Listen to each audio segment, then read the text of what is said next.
Okay, lesson number 4, light and law of reflection. Okay, uh, first thing, let's look down at this picture here. This is the electromagnetic spectrum.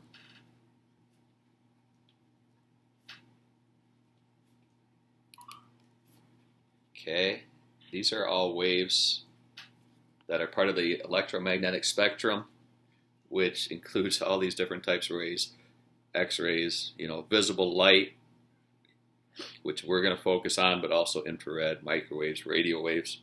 Okay, they're all these waves. What they have in common is they're made by vibrating charge.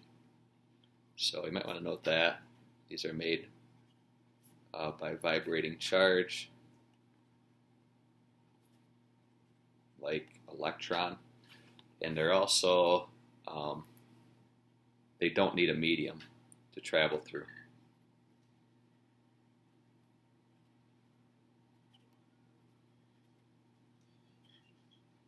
In other words, they can travel through space or through a vacuum.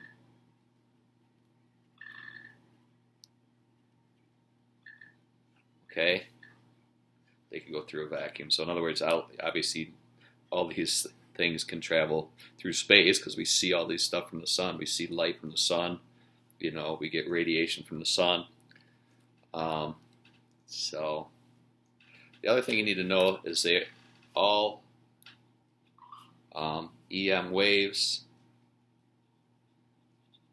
which EM, okay, I'll just abbreviate these from now on. EM, electromagnetic.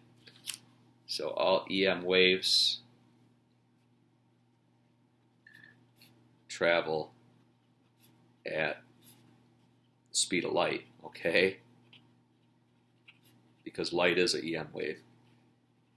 They all travel at speed of light, okay? We say C 3.0 times 10 to the 8 meters per second. So unbelievably fast, 300 million meters per second. So you'll see a problem where it says, in 1 hour, how far does light travel?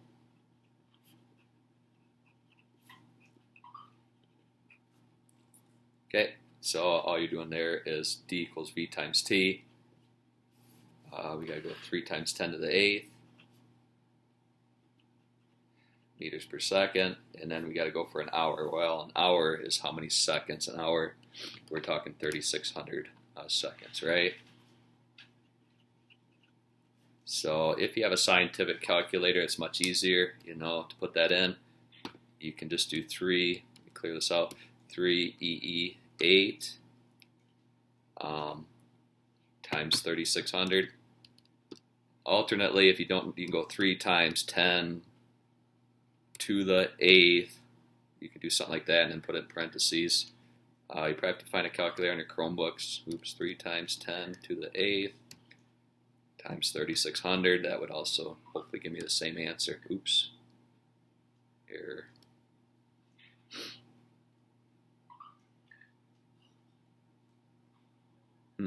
I don't know what my error is there.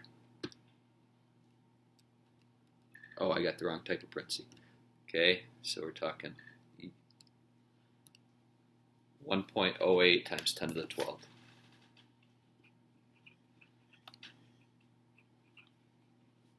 Meters. Okay, so unbelievably far. We can't even imagine how far that is. Okay, other things, look at here. They give you a wavelength. Notice these are higher wavelength radio waves, 10 to the 3rd. These are smaller numbers down here, lower wavelength as we go down this way. The opposite of that is frequency. These are actually high frequency over here. I'm sorry, these are high frequency here on the left, gamma rays 10 to the 20th, where radio waves are lower frequency. Visible light is kind of in here between ultraviolet and infrared. These are the only ones we can see. Okay, the rest of these we really can't see with our eyes. Some animals can see, ultraviolet, bees, infrared, snakes can see. So there are animals that can see some of these that are close here, but we can only see these here, going from violet up to red. Okay, And again, this is the wavelength down here. You notice that red has a slightly higher wavelength, which means lower frequency. Violet has a lower wavelength, which means a little higher frequency. Okay. You'll see a problem like this. It'll say, radio wave is number 2. Radio wave has a frequency of 97.5 megahertz, right? You guys like that radio station? 97.5. Okay, what is the wavelength?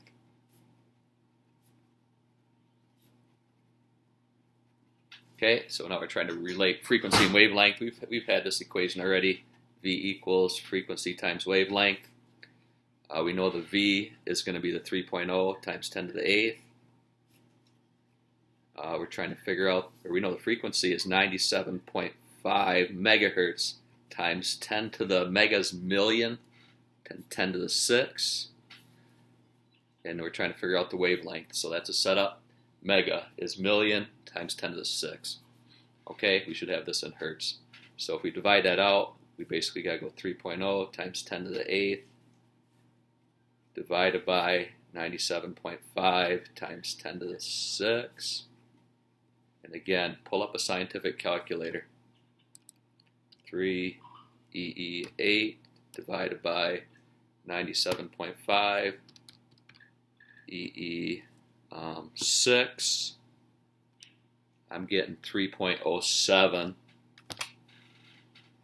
So I'll just say 3.1. And now we're talking, what are we talking? We're doing wavelength, we're talking meters. Okay, so it's hard to imagine, but that radio wave is 3 meters long, traveling through the air, but it's traveling through the air at, a very high speed. Okay, and then we're talking, the other big thing we got to look at today, reflection. Law of reflection. Okay, law of reflection. Okay, so pretty basic right here. We've got a mirror. You got a light ray coming in, hits. You guys probably know, hey, it bounces off at the same angle. Okay, the only technicality here is when we measure this angle, we're going to go from the normal line. So I'm going to say this is my theta I incidence, and this is the reflected light ray. So theta I equals theta R. We say the angle, I'll abbreviate it, angle of incidence. That's why it's I equals angle of reflection. Notice I did it from that normal line. That will be important later. And I'm not measuring these two angles, I'm going from this normal line. So in other words, if it was like sideways like this, and I had it coming in, I draw this normal line here. I say, hey, if it comes in like this, hits there, it's going to bounce off like that, and these two angles are the equal. This is, again, the theta I coming in. This is the theta R. Okay? Last little thing here is just looking at curved mirrors. Actually, no, sorry. Let's look at this. Person standing in front of a mirror. Why do they see themselves behind? Okay? In other words, where will this guy see his foot? All right, he's standing here. Where will he see his foot? Well, you probably know it's going to be behind, but why? Let's look at the ray that bounced off his foot. I'm going to draw one that bounces off, hits about halfway up here. That ray gets to his eye. There's a lot of other rays coming off his foot, but that's the one specifically that gets to his eyeball. Where does it look like that ray is coming from? Well, we actually trace it back behind the mirror. That ray looks like it's coming from here, so that's where he sees the image of his foot. That's where, and everything else kind of falls into place the same way. He would see himself back here behind the mirror. Okay, this is called the object. This is called the image. The image is the same distance behind the mirror as the object. So that's the reason you can do his foot as an example. Just to get you ready for the next idea, you do need to know concave, mirror, and the convex. That's what we're going to get into next, which is kind of the harder stuff this chapter. Concave, caves in like this. Convex curves out like this. What happens? Okay, if light's coming in parallel, so let's say you got these light rays coming in parallel like this, they're going to bend inwards. It's still, if you look at it, it's still a law of reflection. It's going to bounce off at the same angle it hits. Okay, it's just you got to look at just this small surface here. This one's going to bounce in like this. This point where they meet, that way, is called the focal point. Okay, and then similar with the convex, if you have two parallel rays coming in, or any number of parallel rays, these are going to bounce out like that, like that. Okay, obviously they're not going to meet, but if we trace them backwards, this actually has a focal point back here behind the mirror. Okay, so that will get you ready for next chapter there.